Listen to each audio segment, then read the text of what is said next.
आता पाहणार आहोत राजकीय बातम्या। माझ्या मतदारसंघात अजित पवारांची ढवळाढवळ, माझं राजकारण संपवण्याची अजित पवारांना हौस, तर नजीबुल्ला यांना अजित पवारांनी निधी दिला, ताकद दिली, आव्हाडांचा आरोप।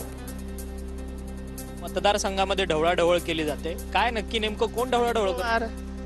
अजित पवार, त्यांना फारच हौस आहे माझं राजकारण संपवण्याची। काँग्रेसचे माजी आमदार मोहनराव हंबर्डे राष्ट्रवादी अजित पवार गटात प्रवेश करणार। 28 फेब्रुवारीला होणार पक्षप्रवेश, उपमुख्यमंत्री अजित पवारांच्या उपस्थितीत होणार प्रवेश सोहळा। अजित पवारांनी सुरेश धस यांना भेटीसाठी वेळ दिली नाही, सूत्रांची माहिती। बीडमधील 5 वर्षातील नियोजन विभागातील प्रशासकीय मान्यतांच्या चौकशीची करणार होते मागणी। सरकारकडून विविध विभागाच्या खर्चांना कात्री लावण्याची तयारी, वार्षिक तरतुदीच्या 70% निधी वापरण्याच्या सूचना। लाडकी बहीण योजनेमुळे तिजोरीवर ताण असल्याच्या चर्चा।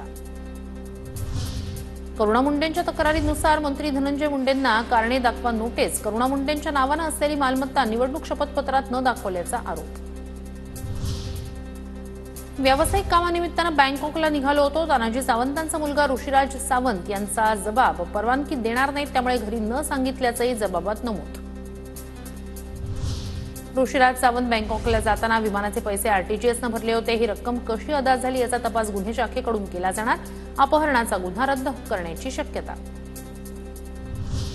प्रदेशाध्यक्षपदाची जबाबदारी दिली असती तर मी ती पार पाडली असती, प्रदेशाध्यक्षपदासाठी अनेकांकडून माझ्या नावाची शिफारस, पक्षानं दिलेली जबाबदारी मी वेळोवेळी पार पाडली। हर्षवर्धन सपकाळ यांच्या निवडीवर विजय वडेट्टीवार यांची प्रतिक्रिया। अनेक जणांनी माझ्या नावाची शिफारस हायकमांडकडे केल्याची माहिती माझ्याकडे आहे। जबाबदारी जे काही दिली ती जबाबदारी मी पार पाडत आलो आहे।